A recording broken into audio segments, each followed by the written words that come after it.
L'événement qui a marqué le début de la participation brésilienne au combat dans le théâtre d'opération en Italie pendant la Seconde Guerre mondiale a été le débarquement du premier échelon à Naples, le 16 juillet 1944. Et aujourd'hui, 80 ans plus tard, nous avons une nouvelle information à vous transmettre, à savoir l'endroit exact où le navire de troupes a débarqué ce jour-là. Et comment se sont passés les premiers instants des soldats brésiliens sur le sol italien? Vous voulez savoir comment c'était? C'est ça? Restez avec nous.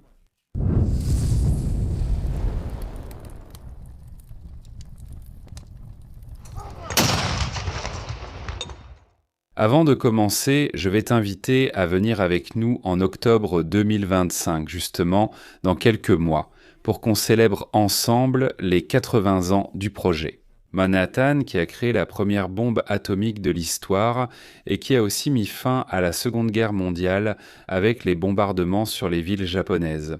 C'est la mission Atome que la salle de guerre va réaliser en octobre.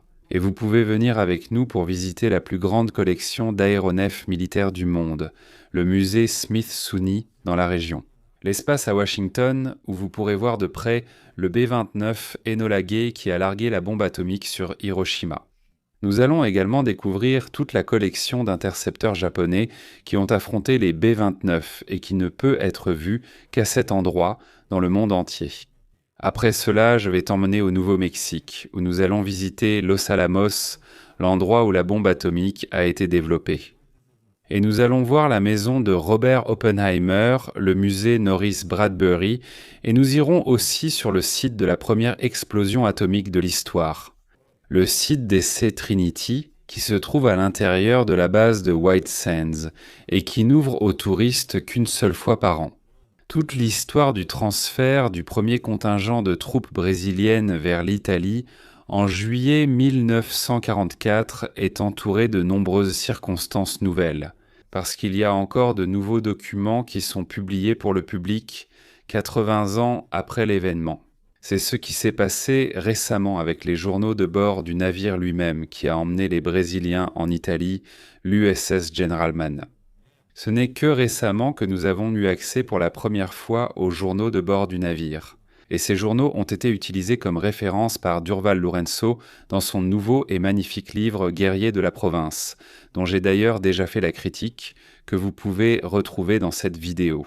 Eh bien, ici, je vous recommande la lecture. C'est sur cette photo ici, vous voyez, le général Zenobio da Costa, commandant de l'infanterie de la FEB, le général João Batista Mascarenhas de Moraes, le commandant de la division d'infanterie elle-même.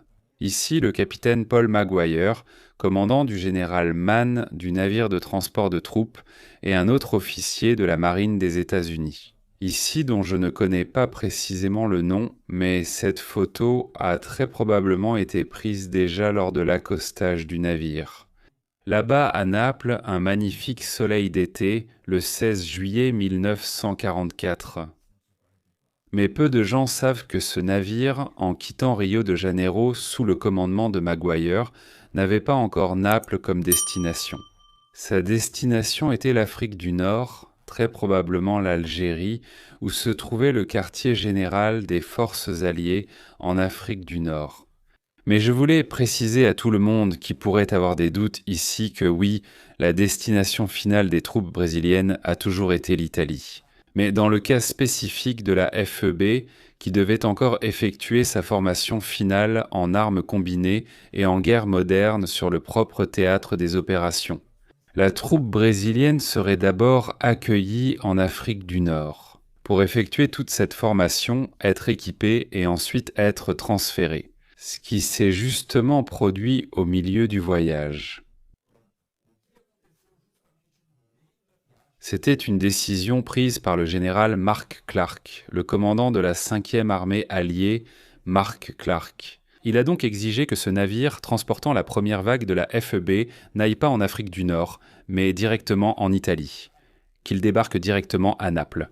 Parce que la 5e armée, sous son commandement, avait soudainement perdu tout le corps d'armée français qui était sous ses ordres, et qui allait maintenant participer à l'invasion du sud de la France sur la côte méditerranéenne française. Se retrouvant alors soudainement sans la majeure partie de son infanterie, Clark a donc appelé directement les Brésiliens en Italie afin qu'ils comblent le vide laissé par les Français le plus rapidement possible. Sur cette autre photo, ici très probablement prise juste après la première, on voit d'autres officiers supérieurs. Sur l'estrade, une fois de plus au centre. Sur la photo, on voit le général Mascarenhas de Moraes, lisant là, probablement, une lettre aux personnes présentes, une lettre aux soldats qui s'apprêtent à débarquer. À côté de lui, le général Zenobio da Costa, de l'autre côté, Paul Maguire, commandant du navire. Et voici le commandant Raoul Reis, qui appartenait à la marine du Brésil, l'élément de liaison de la marine du Brésil. Avec ce premier passage de troupes de l'armée, nous voyons cela aussi. Le chef de la 2e section de l'état-major, alors lieutenant-colonel Amaury Cruel, futur commandant de la 2e armée à São Paulo en 1964. Et ici aussi, de l'autre côté, le colonel Floriano de Lima Breiner, chef d'état-major de la force expéditionnaire brésilienne. Un autre aspect intéressant de l'arrivée de la première vague de troupes brésiliennes en Italie est que, malgré l'ordre de Clark qui avait été donné pour transférer le débarquement directement à Naples, ce même ordre n'a pas été appliqué par les autres organismes américains en Italie, notamment la PBS ou Peninsular Base Section, la section du service logistique des États-Unis, qui devait tout simplement équiper la FEB avec toutes les armes, véhicules, munitions, nourriture, tout ce dont la FEB avait besoin pour être une force de combat. Étant donné que les soldats sont partis pour l'Italie simplement avec leurs uniformes et effets personnels, bien sûr cela avait été convenu à l'avance, il ne s'agissait pas d'une urgence ni d'un manque de provisions brésiliennes. Les soldats, dès le début, devaient recevoir tout cela sur le théâtre des opérations, mais ils devaient initialement recevoir cet équipement en Afrique du Nord et être transférés en Italie avec tout déjà reçu, ce qui n'a pas été le cas. Au final, pour ajouter à la confusion l'invasion du sud de la France qui avait été programmée puis annulée à plusieurs reprises tout au long du premier semestre de l'année 1944, avait finalement une date fixée pour être lancée. Eh bien, au tout début du mois d'août 1944, c'est-à-dire un peu moins ou environ 2 semaines après ces événements que vous voyez ici. Donc la majeure partie du matériel stocké à la PBS était en réalité destiné à l'invasion du sud de la France, et non à la 5e armée américaine dans laquelle la FEB devait être intégrée. Et ce facteur-là a eu un poids immense dans le retard de l'armement de la FEB, qui n'a eu lieu qu'environ 1 mois après l'arrivée des troupes sur le sol italien. Encore une fois, cette photo ici a été prise lors de l'accostage du général Mann, là à Naples. Et immédiatement après l'accostage du navire, le général Mascarenhas est venu accueillir le général Jacob Devers, alors commandant suprême des forces nord-américaines dans le théâtre d'opération d'Afrique du Nord et également vice-commandant allié de la Méditerranée. En plus d'aller accueillir le général Mascarenhas à bord du navire, les deux sont descendus ensemble. Et le général Devers a alors mis en place une garde d'honneur pour accueillir Mascarenhas de Moraes et les soldats brésiliens. Cette photo que vous voyez ici montre justement le moment où le général Mascarenhas passe en revue cette troupe d'honneur, n'est-ce pas? Il passe en formation, suivi par le général Zenobio, qui se trouve juste ici derrière. Curieusement, ce même jour, le 16 juillet 1944, le général Devers a reçu de Washington un télégramme le nommant commandant du nouveau 6e groupe d'armée, qui devait être le principal composant de l'invasion alliée du sud de la France. Donc cet engagement ici pour la réception des forces brésiliennes a été l'un des derniers que Jacob Devers a exercé en tant que vice-commandant allié de la Méditerranée. Petite remarque historique en complément de cette photo ici, remarquez que toute la garde d'honneur est armée de fusils. Springfield M1903 et non du fusil semi-automatique M Ungarn. Pour que vous compreniez la différence entre ces deux armes, j'ai réalisé une vidéo sur l'armement de la FEB que vous pouvez consulter via ce lien juste ici en haut. Mais pour ceux qui connaissent déjà le sujet, voir cette garde d'honneur armée de Springfield ici. En réalité, cela démontre qu'il n'y avait tout simplement pas assez de garants pour armer tous les soldats américains dans ce théâtre d'opération. Et comme je l'ai dit, L'approvisionnement en garant à ce moment-là était encore plus limité en raison de la priorité donnée à l'approvisionnement pour l'invasion du Sud. Mais tard, on sait que, peu après ces événements, la troupe brésilienne a débarqué du navire, a tenu une réunion dans une zone ouverte, un peu à l'écart, mais encore près du quai du navire lui-même. Et ensuite, ils se sont mis en formation jusqu'au parking désigné pour les Brésiliens dans la banlieue, appelé Banol, toujours à Naples. Et cette photo très emblématique ici, très célèbre, prise près du fameux Castel Nuovo, le château de Naples, ce grand château ici, qui se trouve aujourd'hui tout près du port, mais au centre de la ville. Une œuvre architecturale que tout le monde voit en passant par cette région. C'est finalement devenu l'élément scénographique le plus important de cette première marche brésilienne en Italie. Et comme vous le voyez ici, les soldats portèrent tous l'uniforme de type A, qui était l'un des 3 uniformes autorisés pour l'utilisation par la FEB. Après tout, si vous ne savez rien sur l'uniforme de la FEB, vous pouvez aussi regarder notre vidéo uniquement sur les uniformes de la FEB et commencer à tout comprendre à ce sujet. C'est justement à cette occasion, lors de cette première marche des Brésiliens en Italie, qu'il y a eu cette confusion de la part de certains civils italiens qui ont pris les soldats brésiliens pour des soldats allemands prisonniers. Et vraiment, la présence de la FEB en Italie était-elle si singulière ? Parce qu'il s'agissait de la première troupe sud-américaine à mettre le pied sur le théâtre d'opération européen, littéralement, presque tout pouvait arriver. Et ce n'est qu'après cet événement-là qu'on a vraiment constaté la grande ressemblance entre l'uniforme brésilien de type A et la Feldbluse allemande qui était portée par les soldats sur le terrain. Et à partir de ce moment-là, l'utilisation de cet uniforme ici par les soldats brésiliens en Italie a été fortement restreinte. Mais je veux que vous prêtiez une grande attention à cette photo ici et à ce bâtiment sur la photo, qui est le Castel Nuovo de Naples, pour que vous puissiez maintenant vivre une expérience vraiment immersive, parce que vous êtes sur le point de découvrir l'endroit exact où les Brésiliens ont débarqué en Italie. Et celui qui va faire ça pour vous, c'est mon ami Pedro, l'un des expéditionnaires qui nous a accompagnés en Italie le mois dernier, en avril, pour l'expédition. Le serpent a fumé pendant 80 ans, Pedro, après que notre expédition se soit terminée. Il a même prolongé son séjour là-bas en Italie et il est allé à Naples pour pouvoir découvrir la ville. Et aussi essayer de trouver l'endroit exact où le général Mann, le navire américain de troupes, s'est arrêté, amenant les Brésiliens au théâtre des opérations européens. Et il a vraiment trouvé l'endroit exact où le navire a accosté ? Alors, suis cette expérience ici avec Pedro parce que tu vas avoir une compréhension spatiale bien meilleure. D'où les premiers Brésiliens ont-ils posé le pied sur le théâtre d'opération en Italie pendant la Seconde Guerre mondiale. Et salut, les amis de la chaîne Salle de Guerre. Je m'appelle Pedro Toyari de Matos Tess, je travaille au service juridique du tribunal de justice de l'État du Paraná et je suis l'un des expéditionnaires qui ont accompagné Jules César lors de l'expédition. Le serpent a fumé. 2025 célébrant les 80 ans de la victoire de la FEB en Italie. J'ai prolongé un peu le voyage et c'est une option pour ceux qui voyagent avec Jules, pour que vous puissiez découvrir un peu plus le pays, après la fin de l'expédition officielle.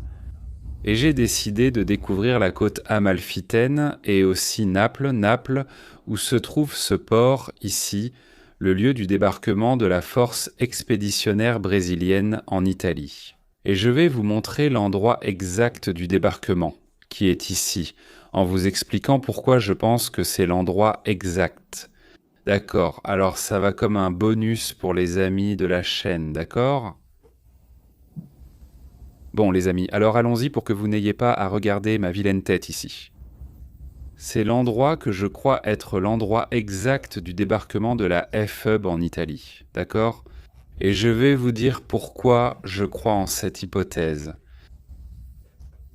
J'ai mis un lien vers une vidéo qui montre les scènes du débarquement de la FEB.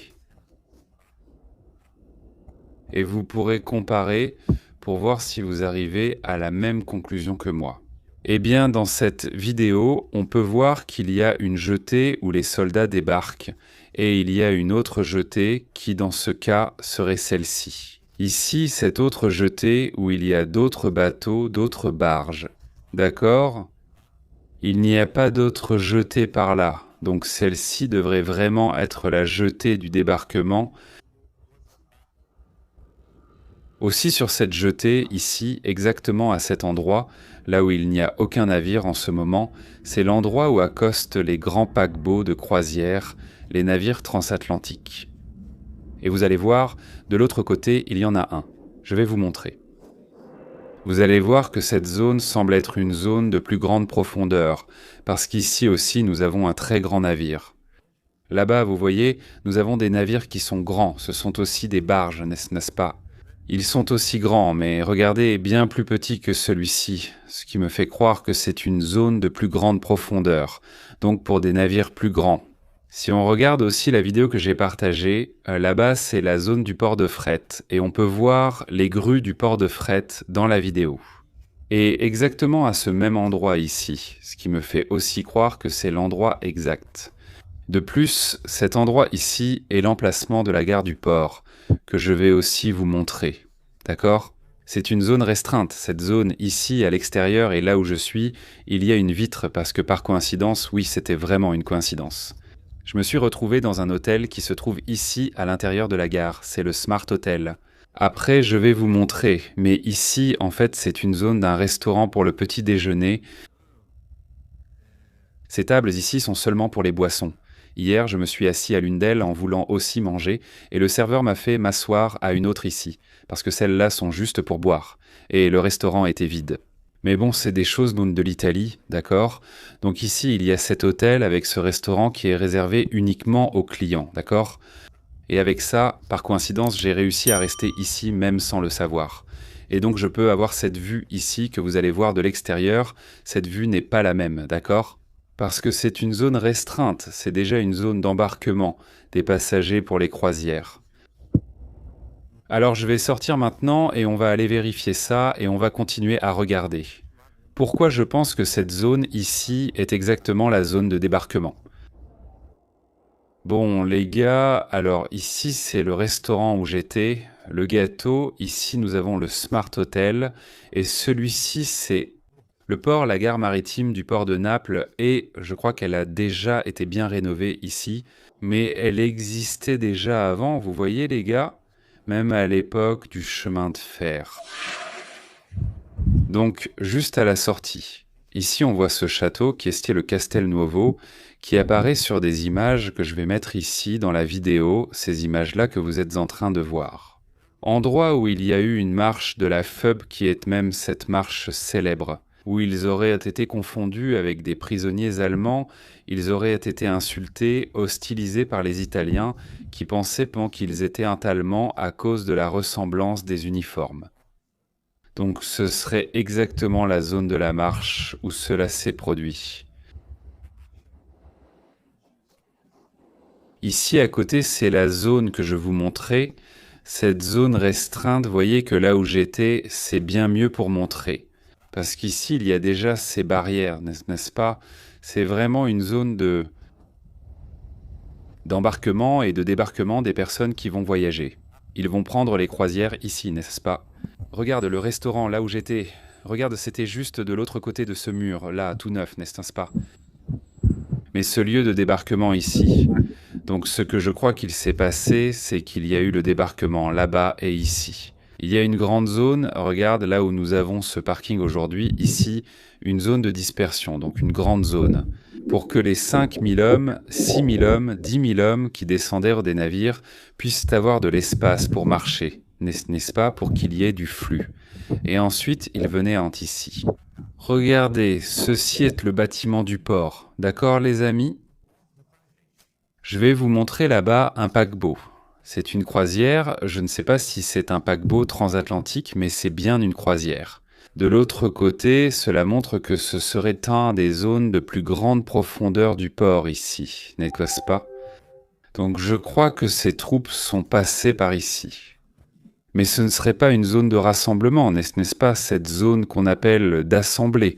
Parce qu'ici, c'est encore très proche, tu vois, des docks, n'est-ce pas ? C'est encore très proche. Et si tu concentrais des zones ici avec des hommes à l'arrêt, tu vois, avec beaucoup de gens immobiles, ce qui allait se passer, c'est que ça allait créer une confusion, n'est-ce pas ? Parce qu'il y aurait beaucoup de gens qui voudraient s'en passer. Les autres mouvements du port continuent aussi, non? Il se passait beaucoup de choses à l'époque, et il fallait déplacer ces personnes ailleurs, n'est-ce pas? Les disperser, vraiment. Ici, c'est une grande zone, où ils pouvaient se déplacer plus tranquillement. Ils ont été dirigés vers cette zone là-bas. Là-bas, au fond, on va y arriver. Ici, c'est une zone où il y a aujourd'hui des bateaux. Encore plus petits, n'est-ce pas? Ce qui me dit aussi que cette quantité-là, précisément, doit être moindre, plus de bateaux qui vont vers la côte Loftan. Hier, je suis venu de Sorrente et mon bateau s'est arrêté exactement là. Et c'était un bateau plus petit que ceux qu'on a vus là-bas. Donc je crois qu'ils ont été emmenés là-bas. Regarde, ici on peut voir, il y a un paquebot de croisière ici, jaune le voyager. C'est déjà un navire vraiment grand, d'accord? C'est déjà une croisière, c'est vraiment un très grand navire. Et là, les parties d'un parc, n'est-ce pas? Je crois qu'ils sont en train de construire un parc et les bateaux se préparent, même ce paquebot de croisière, d'accord? Ce qui montre aussi que cette zone ici, tu vois, doit être une zone avec une plus grande capacité. Enfin, cette zone ici aussi est une zone fermée. Mais je vais essayer d'aller là-bas devant, parce que je crois que ces troupes ont été rassemblées. D'accord? Et ensuite, elles partent de là, donc tu vois, c'est là où on va, mais de là, elles marchent en direction du centre, tu vois. Et cette photo est prise, tu vois, plus ou moins. Je pense que ce serait un peu plus en avant, tu vois, mais à peu près dans cette position ici, non? De droite à gauche. Cette photo a été prise avec des soldats brésiliens, la troupe brésilienne, n'est-ce pas, qui marche là devant le château. Alors je vais essayer de m'approcher un peu plus. Peut-être que j'y arriverai, peut-être pas, mais on va jeter un coup d'œil pour voir ce qu'on peut faire. Merci à vous, les amis. Je suis arrivé ici, à un belvédère. Sur l'avenue exacte où cette photo a été prise. Donc la marche a eu lieu juste là devant, ici au château Nuno. Ce belvédère ici aujourd'hui est clairement une construction plus moderne. D'accord? Ici en bas se trouvent les billetteries, quelques cafés, principalement les billetteries de ces ferries ici, qui vont vers l'île de Capri, Amalfi, Positano et ceux de Chine, les touristiques célèbres de la région. Donc cette région ici en bas, tu vois, ce niveau ici en bas, et qui était probablement aussi un niveau ici où je me trouve, tout est là. Ça devait être une zone de quai en général, n'est-ce pas? Aujourd'hui transformée en ce belvédère, ici pour le port, et en bas les zones de billetterie, n'est-ce pas? Une bonne utilisation de l'espace. Là-bas, tu vois, la station, la croix que je vous ai montrée de l'autre côté, c'est l'endroit, n'est-ce pas? Ici, je pense que c'est là où avait lieu le débarquement, et là-bas, on sait déjà la continuité de la ville. Je préfère les plus récents, et ici, tu vois encore l'avenue, n'est-ce pas? Donc je crois que c'est ici que se trouvait la zone de rassemblement des troupes brésiliennes, surtout ici dans les zones de quai. Plus précisément, c'est là où se trouvait ce belvédère, ici et sur une place, tu vois qu'on peut voir. Alors vous voyez, peut-être que j'invente un peu ici, n'est-ce pas? Je ne suis pas un professionnel du domaine comme Julio. Alors prenez en compte à la fois mes paroles et la qualité de l'équipement, la qualité du son, n'est-ce pas? Mais regarde sur cette place ici, qu'il a dû y avoir le rassemblement des troupes, d'accord? Je vais vous montrer là-bas. Et ensuite la marche, sur cette place ici, n'est-ce pas?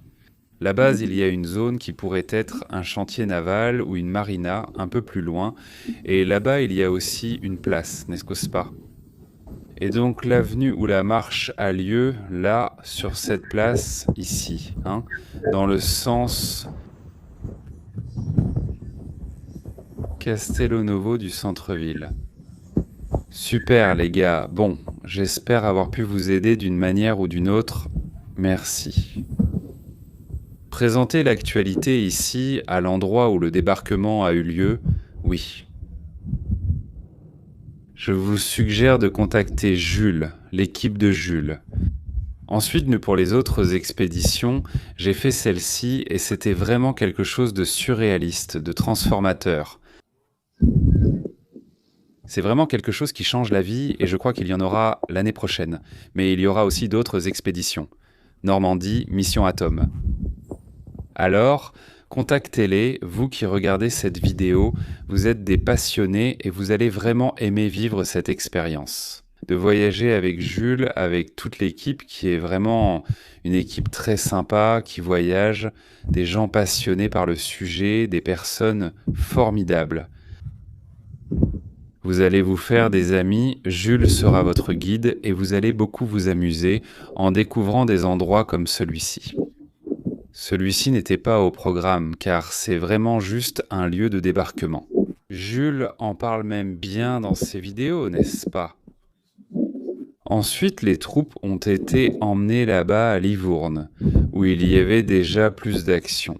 Le véritable théâtre des opérations, ici c'était déjà un port plus consolidé. Oui, mais vous allez voir beaucoup de lieux d'intérêt. Et après, vous pourrez même faire comme moi. Vous pouvez prolonger et faire un saut ici à Naples, sur la côte Mortana, aussi pour découvrir d'autres beautés. Ici, depuis l'Italie, ou même des États-Unis, de l'Allemagne, je sais que vous préparez aussi un voyage en Allemagne. Bref, ça vaut vraiment le coup et je vous laisse ma recommandation. Tout est ici, vous voyez ? Alors aujourd'hui, c'est un peu différent de cette accolade de la salle de guerre et... Alors, tu as aimé la vidéo de Pedro ? Tu as beaucoup appris sur l'endroit où la première troupe brésilienne a posé le pied en Italie pendant la Seconde Guerre mondiale ? Dis-nous dans les commentaires si tu as aimé cette vidéo, alors partage-la avec tes amis, mais mets-nous aussi un pouce bleu. Et n'oublie pas de t'abonner à la salle de guerre pour ne rien manquer. Je vais m'arrêter ici. Je te remercie encore pour ton audience et une grosse accolade de la salle de guerre.